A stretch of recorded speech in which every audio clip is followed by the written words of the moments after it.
Welcome to our webinar today. It's January 28th, 2016. And as I promised, today we're going to be talking about setting up a system for your translation business. I really appreciate you coming out, whether you're here live with us right now or you're listening to this after the fact. I think you're going to get a lot out of this session. I do want to say I've opened up a Q&A. Oh, absolutely. Okay, got it. Which is working. All right, great. I'm glad that we have a couple people letting me know that they can hear me. So I do have a question panel in the presentation. So if you guys have any questions that come up as I'm talking, go ahead and write them there and I'll address them either while I'm talking or afterwards. So we'll just kind of do this informally for those that are here live. And if you are listening to this recorded and you have questions, go ahead and put them in the comments below and I'll be able to respond to those. So thank you again so much. And without any further ado, let me share my presentation with you. Here we go. Well, let's start at the beginning. All right, so we're going to be talking about building your system for success. And, you know, I work in a home office and my cat Whiskers likes to join me. So I apologize for my assistant here. All right, well, let's just get started with our content. So first, we want to talk about, today we're going to talk about three major things. One is what it means to be I made up this word, a linguapreneur, but really I just want to talk about being an entrepreneur because that's essentially what you are as a freelance linguist. Secondly, we're going to talk about why do you need a system? And third, what you should consider when establishing a workflow for how you work. So the first thing to talk about is being an entrepreneur. And if you are not an employee of a company, you are your own company. And I think this gets missed with a lot of linguists because, you know, we get hired by a lot of agencies who engage with us as suppliers, and a lot of times it feels like you work for that company, but if they're paying you as a 1099, which is as a contract employee, you're your own company. And what that means is you get to define your own system and your own way of doing things. And the other thing is you don't have an obligation to them. And so you have the ability to go and find your own other clients and build up your own little business. So you're essentially a company. Maybe you're a company of one person that does everything, and that's okay. I found this definition of an entrepreneur on the internet, and it said that an entrepreneur is a person who organizes and operates a business or businesses taking on greater than normal financial risks in order to do so, which I thought was kind of an interesting take on being an entrepreneur, since I think, you know, the greater than normal financial risk, sometimes you feel like, what, am I doing that? But really, if you're not an employee of a company, you are taking a little more risk on. You're not covered under things like their insurance. You don't get the benefits from being an employee. But again, you do get the benefit of being your own business. And there are a lot of benefits that come to that. And I really feel like I was talking in my mastermind yesterday about that. We feel like this country is becoming more and more a country of entrepreneurs, which I think is exciting.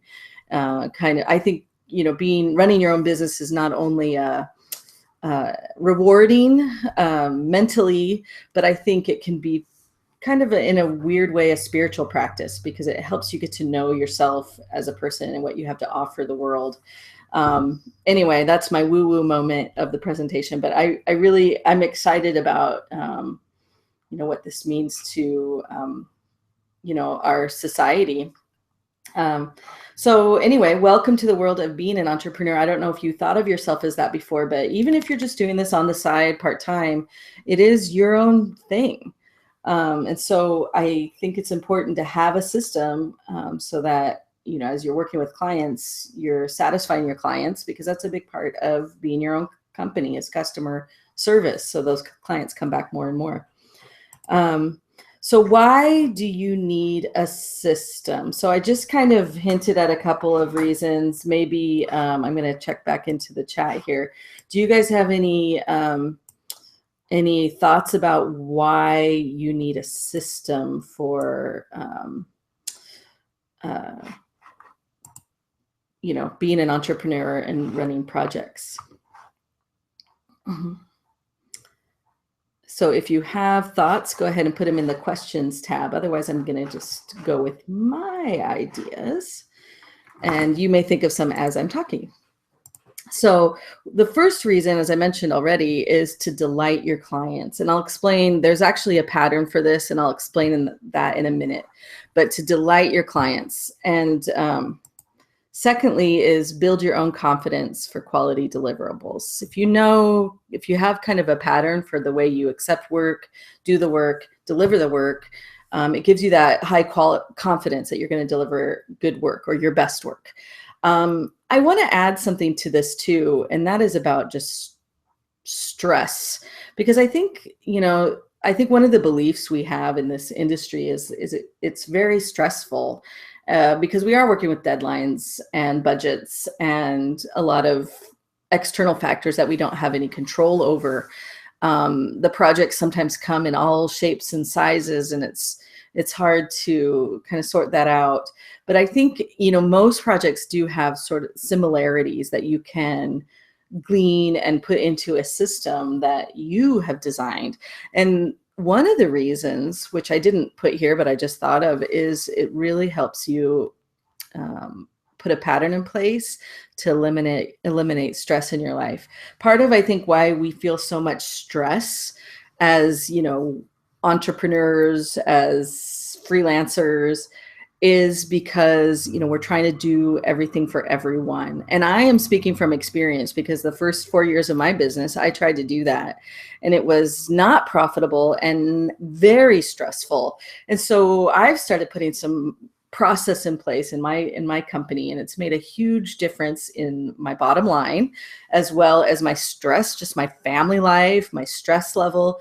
And part of that is when you're limiting those, I read this recently, when you're limiting those inputs into your life, it helps you eliminate stress. Like, as human beings, we get so many messages and so many inputs all day long, and no wonder our society is so stressed out all the time.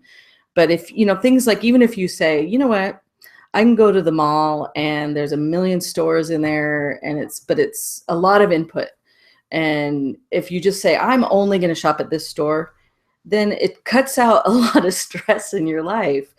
And so anyway, I don't know if you're following me there, but I think, one thing a system is going to do is just improve your life in general, not just your business, but your confidence, your stress level, your ability to deliver, your ability to handle the projects, and, the way you can do that. So that is a big reason. Another thing is, you can remove awkward money conversations. Now, how huge is that? Because I know that's one big awkward moment when you're doing projects, that you have to ask, okay, well, how much does this pay? And at the end, it's like, well, when am I going to get paid? And these are not always comfortable things to ask clients, especially new clients you've never worked with before. So if you run a system and you have a way of, and we've actually been doing that in our business on both sides, so that, when you're accepting a project from us, we give you a purchase order. We say, this is how much this project pays. There's some negotiation, but there should, in the end, be an understanding between, the linguists and the project manager, what that's going to pay. So that happens. And if it's not happening with your customers, you need to make that happen so that you don't run into these awkward money conversations. You should know exactly what to expect when you take on a project.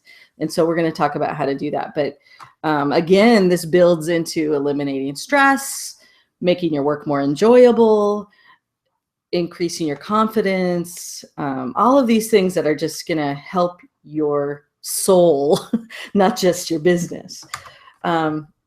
one thing with the system, you want to really build in places for feedback so that you can continue to learn and improve and become better as a linguist.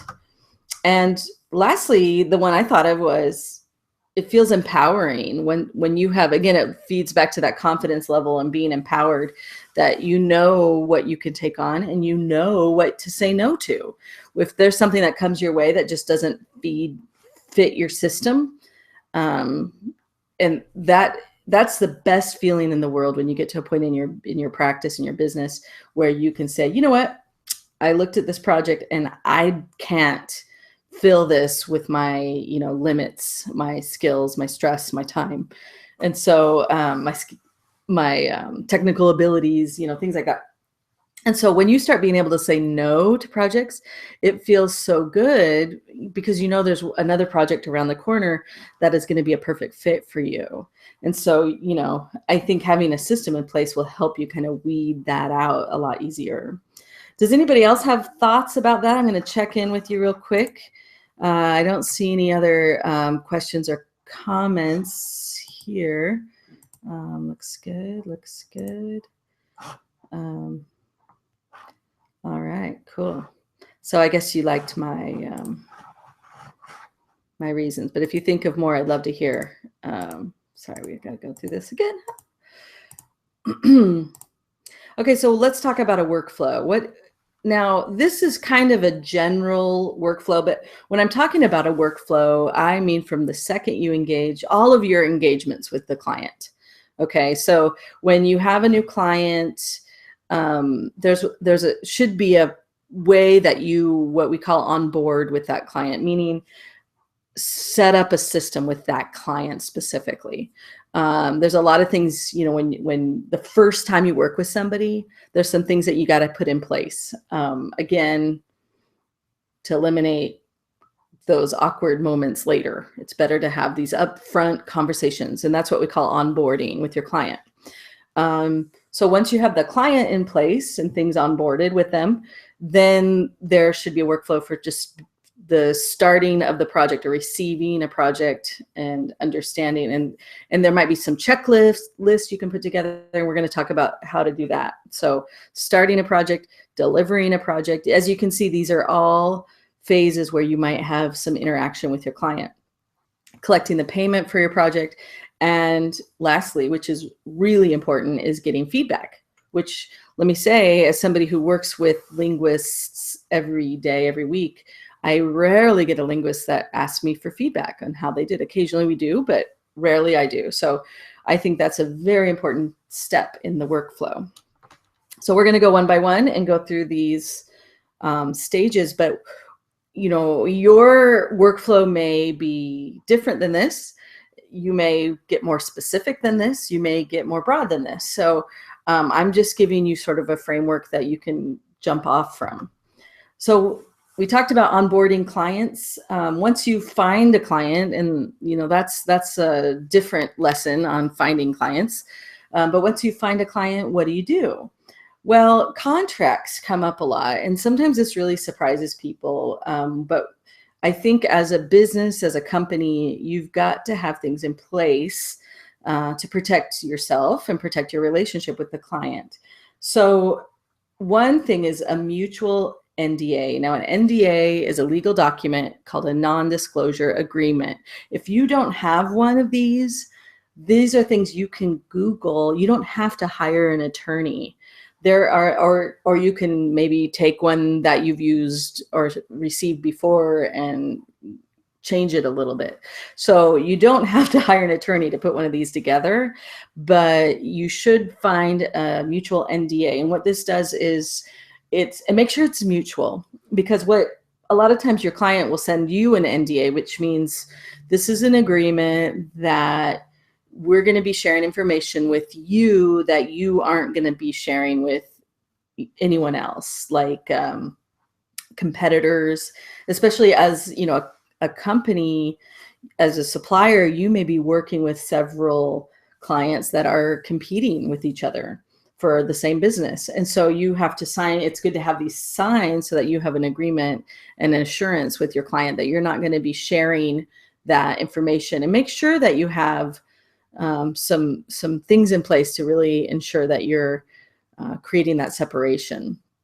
But I suggest a mutual NDA, because then you're also getting your client to agree that they're not going to share information about you with other people and about your system and about what you do. And so I think it should go both ways, that you have this signed, and once it's signed, it means legally you're protected to discuss freely any information regarding your client's clients, and you're able to discuss things without being afraid that your client is going to,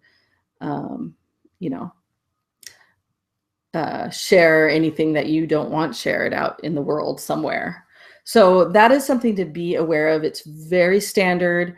Now, I didn't put on here a non-compete agreement. If you do get a non-compete agreement from a client, you need to probably review that really, really carefully, and possibly even have an attorney look at it, because really, as your own company, there shouldn't be any limitations to you quote competing. If you're an employee, it's kind of a different story. You may be asked to only work for that particular company and not for another company. But as a contractor, as a supplier, as your own company, you want to be able to make sure that you're not agreeing to limiting your own business. And I think, a lot of people just sign these contracts without really looking at them. And usually they're pretty generic. But I can tell you from my own experience that companies take these agreements very seriously. And so it's a good idea to make sure that you're looking those over. I did want to mention W-2 versus a 1099. So these might come up when you're onboarding with your client. They may say, hey, we're going to set you up as a W-2. Now, this is common, and there's kind of a whole discussion around W-2 versus 1099. If you're in Oregon, you can look at the BOLI website. In Washington, there's a Washington employment website. But I really highly recommend learning about W-2 versus 1099, because there are distinctions. W-2, though, essentially is you are an employee of the company. They're going to be taking taxes out of your paychecks. You're going to be receiving regular paychecks on their payroll cycle.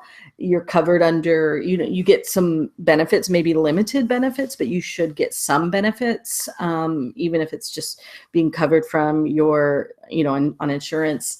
In Portland, actually in the whole state of Oregon, you get sick leave.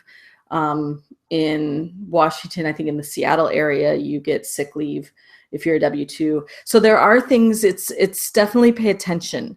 It's beyond just how you get paid. There are some things that you should get as a W-2. So if you agree to work with a client as a W-2, understand that you are an employee for them and should be able to get some benefits. Now, with that said, if you're working from home, that doesn't mean you should throw out your system.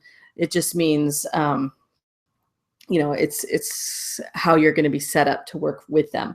But I think it's becoming more and more common to work as 1099, which is another tax form. It means they won't be taking out taxes.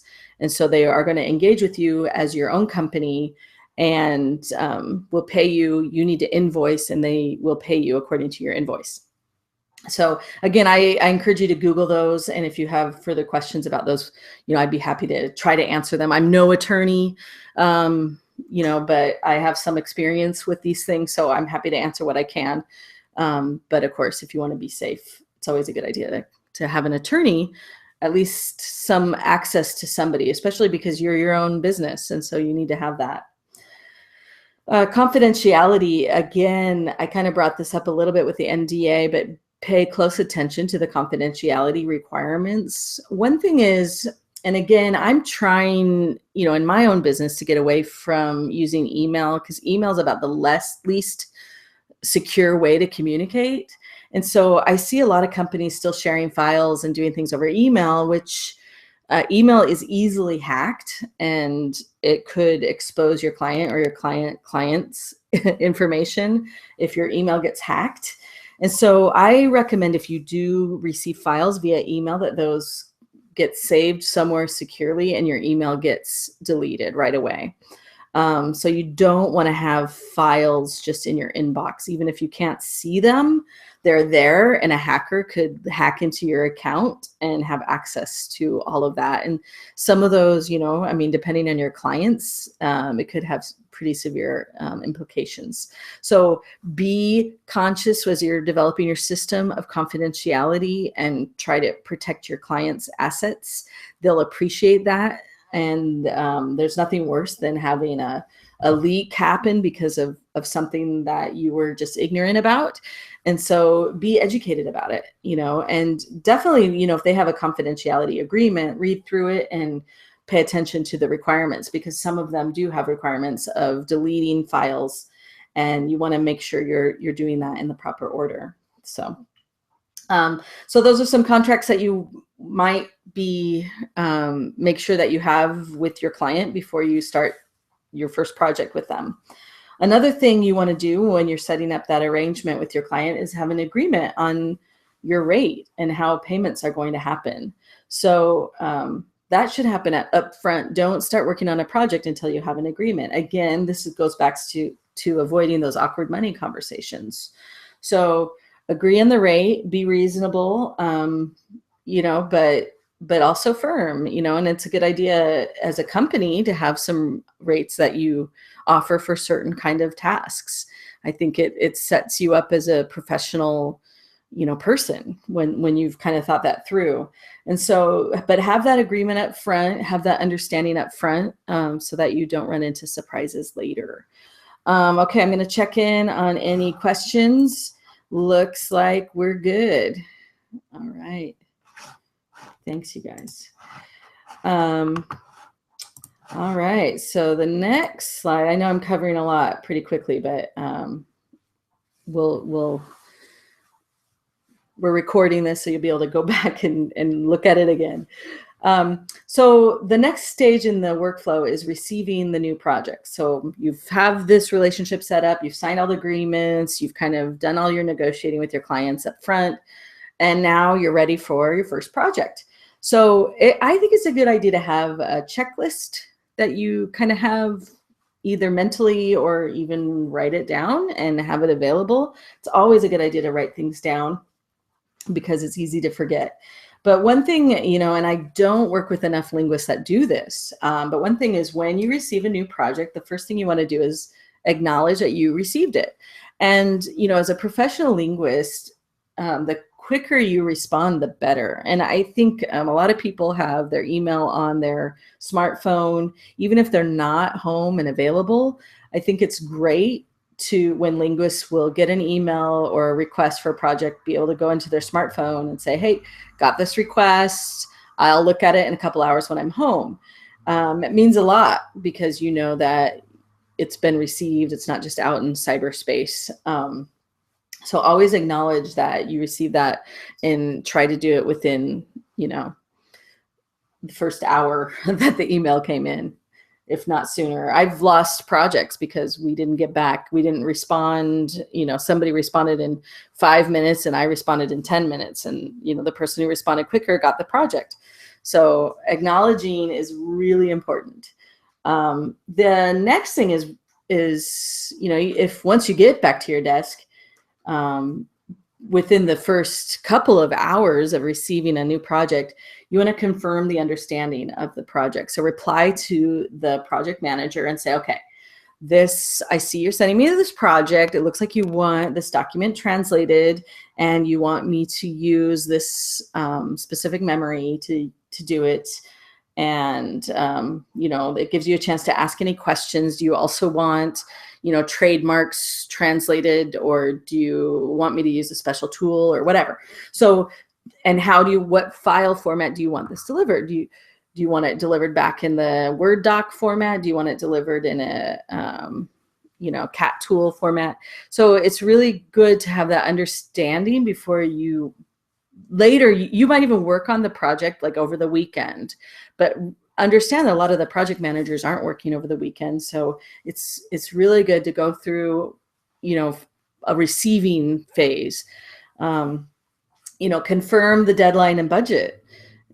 Look and make sure that it's reasonable. And sometimes I think the budget can tell you a lot in the deadline about what is expected from the project. Say you get a 3,000 word review and they say this should take you a half hour. Well, that seems ridiculous. But at the same time, if you go back over the instructions the client sent, they say, oh, this is just a smoke testing or a sanity check or a high level review. We're just looking for this one issue. Oh, well, that you can do in a half hour. So before you react to, the word count versus the deadline and budget, make sure you understand what the deliverable is and what the assignment is. And then you can understand if that's something you could do. So, and a lot of times there's some negotiation about that. We'll do that the minute the project comes in. And it's a good idea not to just accept it, jump in, and then blow through their budget, which I think I see happen a lot. Understand these budgets are very firm because these have all been plotted out and planned out and worked out with, usually the end client. And so, it is kind of a big deal to go over the budget. And that's something to understand as a linguist. That comes up a lot. So you need to have that in place of how you handle that when you do need more budget. We'll talk about that in a bit. Another thing to do right when the project comes in is open all of the files that you're going to work on. I've had this happen where a linguist accepted a project, no problem, deadline, budget, no problem. But she went to work on the project the night before it was due the next morning and realized none of the files could open properly, and it had to be escalated to the project manager, and she wasn't able to meet the deadline, which was frustrating because she had had the files for almost a week. And so that could have easily been resolved and deadline met. So make sure the first day you get the assignment, one of the first things you do is just open all the files and make sure everything works.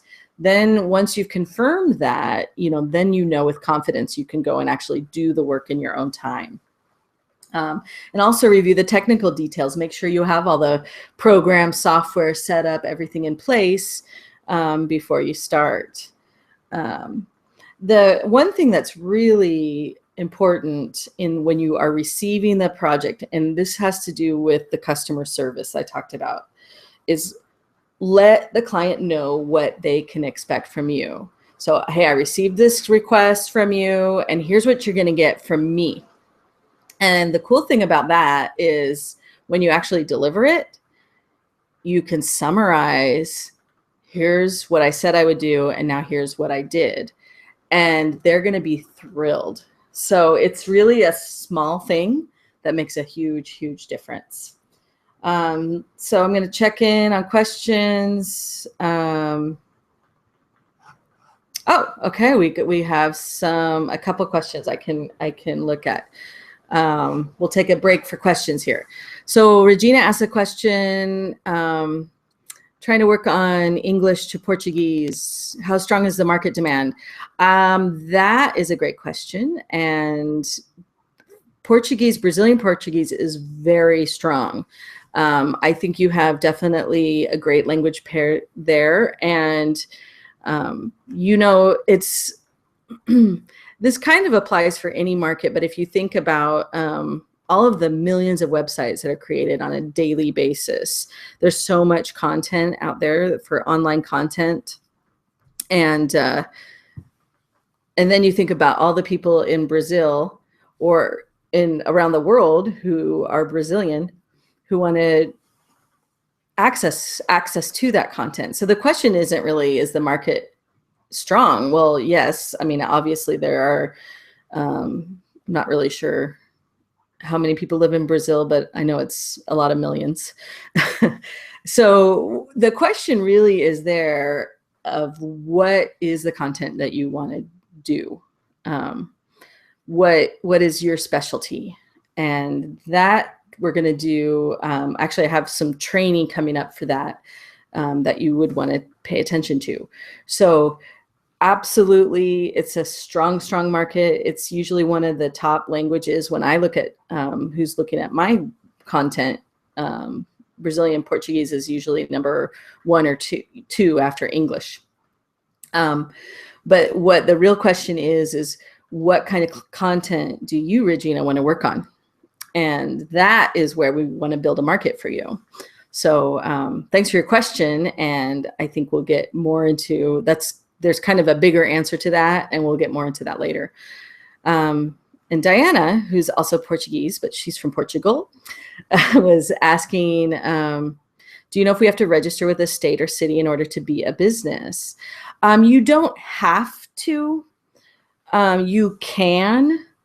And it kind of depends. It depends on your city. It depends on your state. There's a lot of depends. But there are reasons to do that. If you want to protect things like the name of your business, if it's anything besides your name. But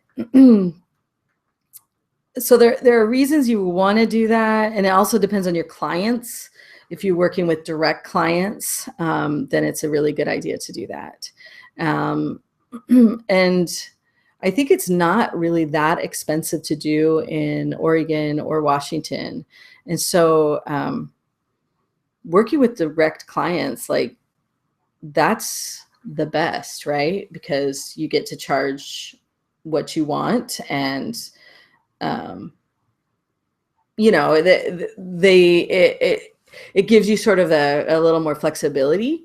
But of course, it depends on what you want in your business. So if you just want to work for agencies as a contractor, you do not have to legally register as a business. But if you want to work directly, a lot of companies do want to see a business number for you. So that's sort of a long and short of it. There are also things like insurance that you have to think about and legal stuff. But you know, one thing I would recommend is just start, without all of that stuff, and grow your business. And if it starts being like a full-time thing for you, then look into registering. You can always do it later. Cool. Awesome. Regina focuses on sustainability. Well, then I totally wholeheartedly agree. You're in a great market for that topic. And I'd love to work with you more directly on that. So, all right, let's keep going with our presentation. I love hearing from you guys too.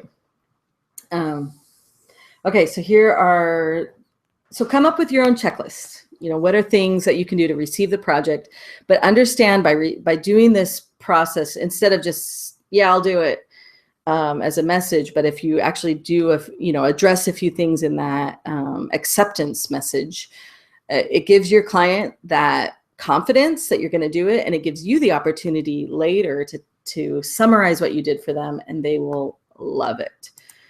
Okay, so deliver on time and on budget. Be conscious of the budget. I mentioned this before. You've got to respect the budget that they give you. Now, sometimes they may ask you for an estimate, and that's another thing you want to include in your quote system, is how are you going to estimate projects? And again, we'll do another lesson on that. But doing estimations is a big part of the work that we do. And so if a client has done this for you, like a lot of agencies will give you a budget from the project management, respect that budget, use that budget to understand the scope of the project. And if you get into it, now a lot of times there is reason to ask for more time. And usually it's because, like, for example, if you're doing a QA project, you may bump into an issue where there are a lot of bugs, and that takes a lot of time to log those reports. And so you may go back to your project manager and say, you know what, this is taking me more time because there are a lot more bugs than I think you realized. And they get to make that decision. But what you don't want to do, and I feel like I try to hammer this home all the time, is surprise your client and say, oh, guess what? I know this was a 2-hour task, but I actually spent 10 hours. Well, the risk of doing that is the client says, I don't have 10 hours to pay you. And then you've just volunteered 8 hours of your time, and nobody wants to do that. So that has to be an ongoing communication, ongoing negotiation. Do not be afraid. That is part of your job, is to have that level of communication. I strongly, every freelance linguist needs to have some tool to track their time. I use FreshBooks. I talk about FreshBooks a lot. It's a pretty cool cloud-based accounting tool, and it has a little timer that you can use to track your time. There's another one called Toggle, which I really like. It's really simple. The interface, these are things you can just download to your smartphone, and first thing you do when you start working is hit play, and it'll track your time. So absolutely have a tool so that you know exactly what you're spending on task. Sometimes I get invoices and and I can tell they're using a time tracker, and it really, as a client for that linguist, it makes me feel like, wow, they're really professional, and they're charging me only what they do, which I really appreciate, and it makes me want to work with them again and again. Other linguists I can see will report whatever budget I give them, and which is fine, but I think you're missing that metric of kind of knowing how well you're doing. So really, to be a professional linguist, you need to have some tool for tracking your time. I'm just going to throw that out there. Also, be efficient. Don't go out of scope. I have a lot of linguists who do that. Like, I don't know if you've heard that saying, but when you're a hammer, everything looks like a nail. And I see a lot of translators jumping in and starting to translate a project which really wasn't intended to be translated. It was only intended to be, reviewed or some, strange aspect. So you really have to pay attention to the instructions, the scope of the assignment, and you're going to be able to do this if you follow your checklist in step 1 and be able to have that confirmation with your client of what the scope is. Don't go outside of that scope. Ask questions if you need help. Don't be shy. It doesn't make you look bad. It makes you look like a professional when you ask questions. And lastly, do what you said you would do. I think this is the biggest thing. When you deliver your deliverable, do a little summary report. Hey, I QA'd this.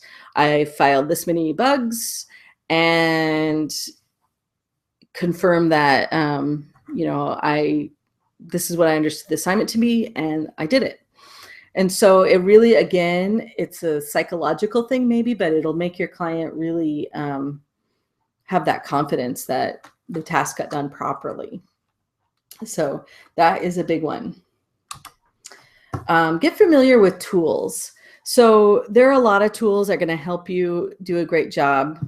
There are a ton out there, and I really strongly, if you're going to be doing this either on the side as what we call a side hustle, you would just want to do some translation and language work on the side, or if you want to do it full time, either way, you got to use the tools that exist to help you, kind of your cheats, right, to help you work efficiently and do a good job. There's a lot of computer aided translation tools out there. We've had a few webinars on some of the tools that are available, and we'll have more, of course, on this. We use WordBee, which is a cloud-based computer aided translation tool, and it has so many features. And what I really encourage linguists to do, if they're going to use our tool or any tool, is do a little research, get to know the features, and make sure that you're using them properly. Because these tools, what they do is help you. If you're translating, for example, they'll recommend translations from what's been stored in memory, so you don't have to reinvent the wheel every time you're doing a translation. They will help do spell checks, grammar checks, all kinds of aids. But I think sometimes I see that a lot of my linguists don't use those aspects of the tool and aren't getting the most out of them, and so they're not working as efficiently as they could be. So use a tool, but understand the ins and outs. If you're going to be a professional translator, if you're going to be a linguist of any kind, you need to know about these tools. One simple thing is Microsoft Office proofreading tools.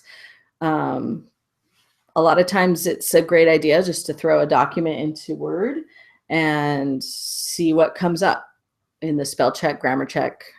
It really, and they have this for most languages. Our webinar next month is going to be about proofreading. So we're going to go specifically through some of these tools. So if you're interested in that. Dictionaries, online help, just make sure that they're good sources, that they're, reputable, so that you know that you're getting good support. And of course, our best friend Google.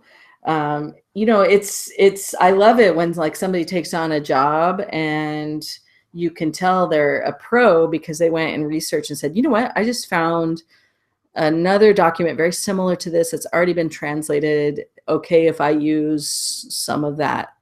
And it's awesome because again, it helps you do a better job. It helps the client is thrilled because you've been proactive. You found something that is going to help you. So do not be afraid to do a little of this research as a linguist before you jump into the job. And you might have some other ideas, other tools, tricks, things like that. And I would love to hear from you either now or in the comments about, I think we should have that discussion for each other. Hey, I found this cool thing that helps with X, Y, or Z. I think it's a great way to share with each other and get to know other tools that are out there.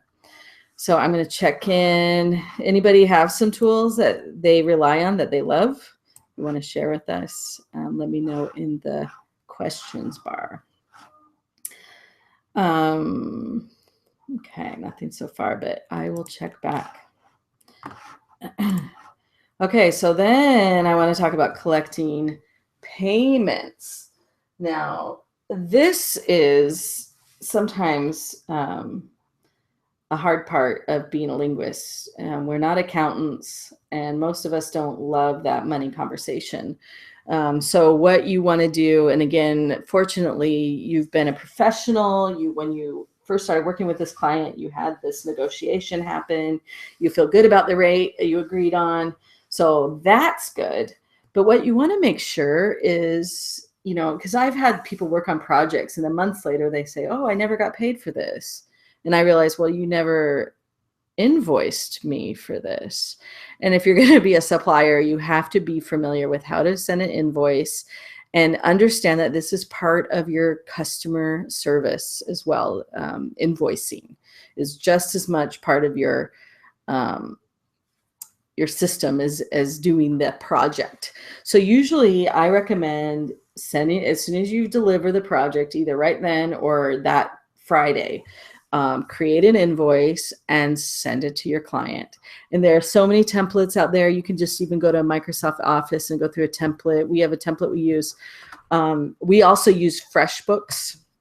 Again, FreshBooks is it's an online accounting tool, and it's a great way to send invoices and once you get the payment, to track the payment in FreshBooks.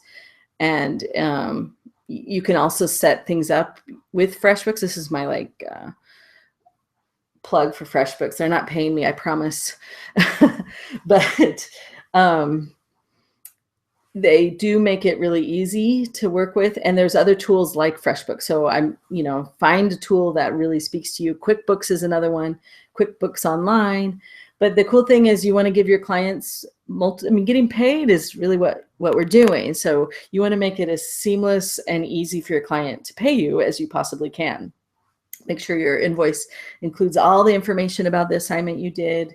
You can set up a lot of these online invoices to take credit cards, which is really great, especially for some of your direct clients. Like if you're going to be translating for a newspaper or e-zine or something like that, a lot of times they'll just want to pay you with a credit card. It's so easy to have that set up now. Set up a PayPal account, you can use Stripe or other methods to take credit cards. And so sometimes you can get paid, right away, right after you deliver the project, and that feels really good. So just, make sure that collecting payments, that's not your client's responsibility to pay you. That is your responsibility as a business owner to collect the payments.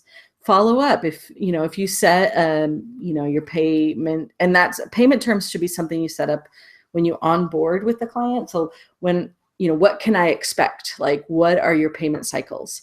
If a client says, well, they're 45 days, which is becoming really common.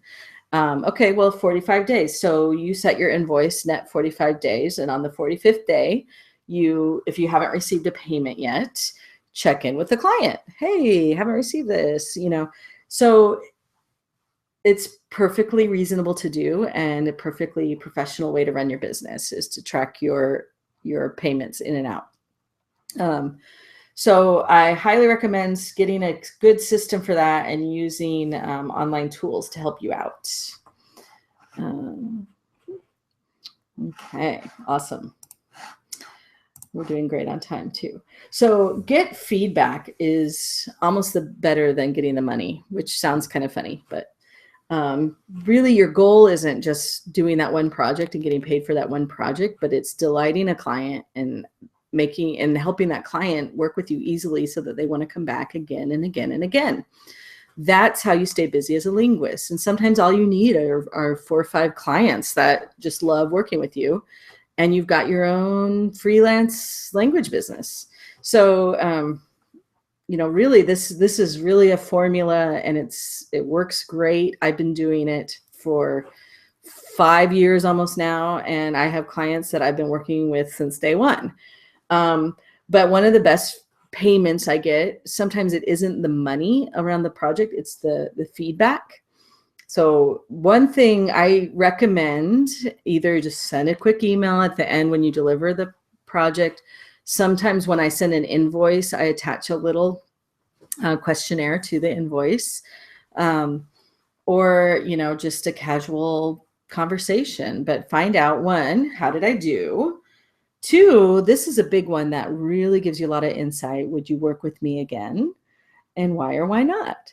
And you have to be ready. Like, don't be defensive. Be open to the feedback.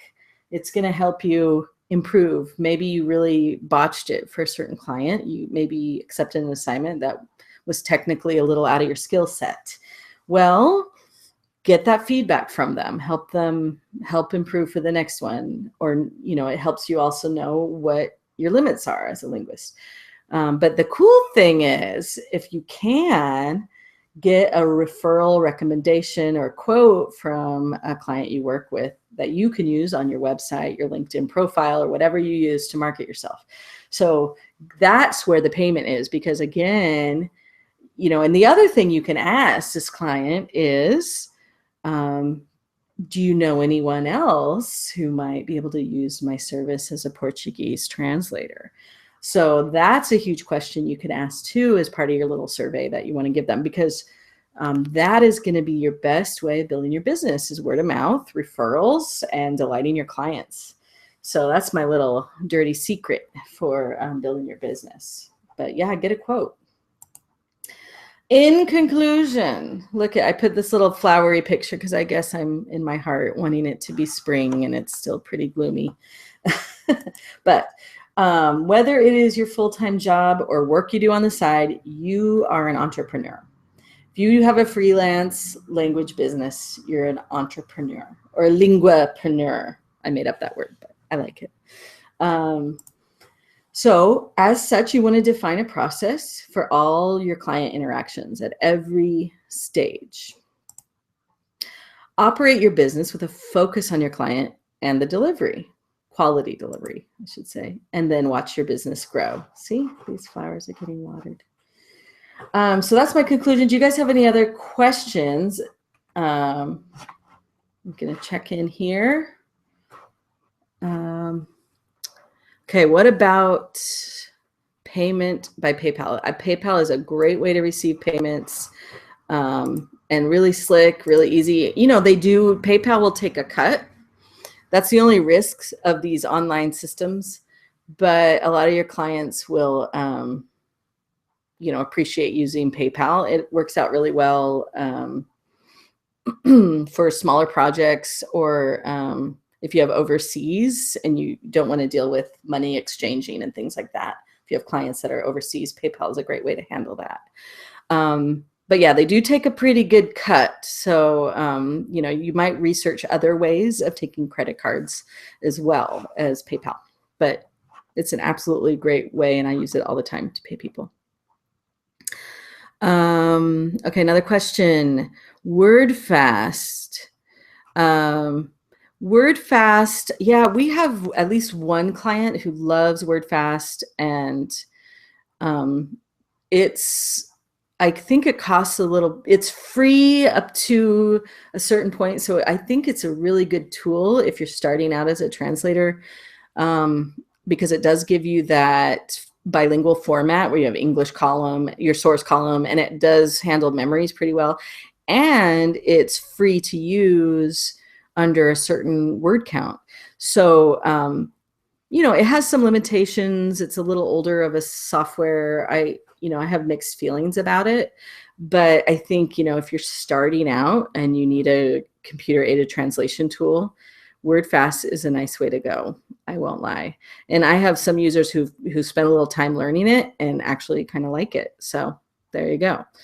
I'm not officially formally recommending it, but I think, you know, there are definitely, it's definitely worth looking at, especially because the cost is right. The problem is if you get to a certain, volume, then it does cost, and then it's kind of a significant cost. So I think it could be one of in your toolkit. Okay, cool. All right, great questions, you guys. I just geek out talking about this stuff. So, all right, well, I want to end today's presentation with an offer to you guys.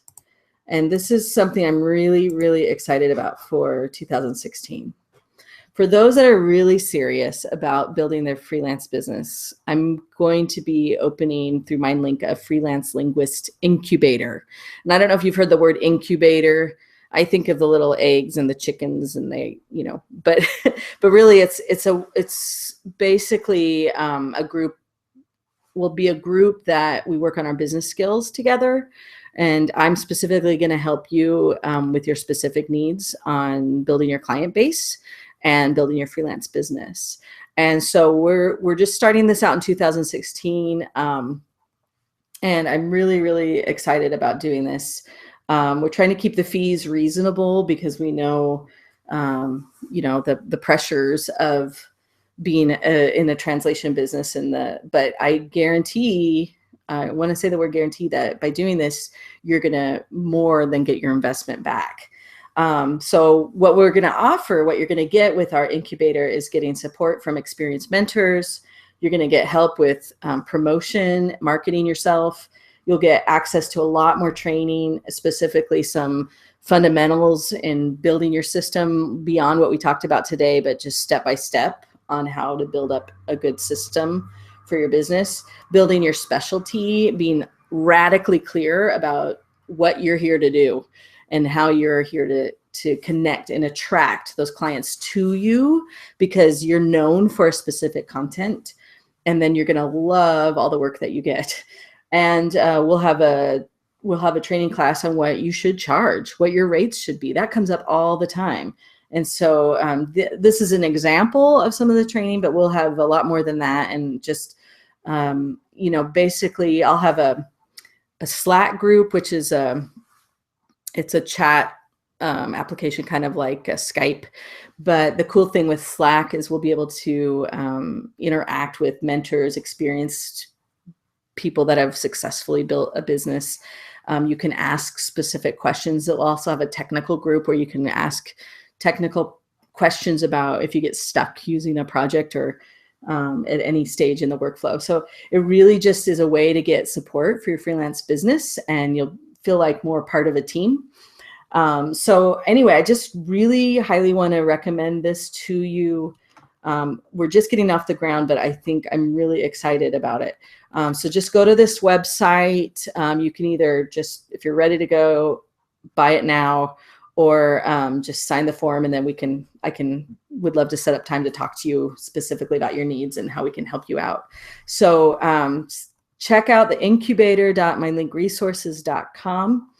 And really excited to help you guys grow. Not only, if we get requests for projects, it's great to have people that I know I can count on, but also I'm really interested in helping you attract and find those clients that you want to work with and build your own practice as a freelance linguist. So that is our presentation today. One last check-in. Any other? There's a big question about what's the best tool in translation.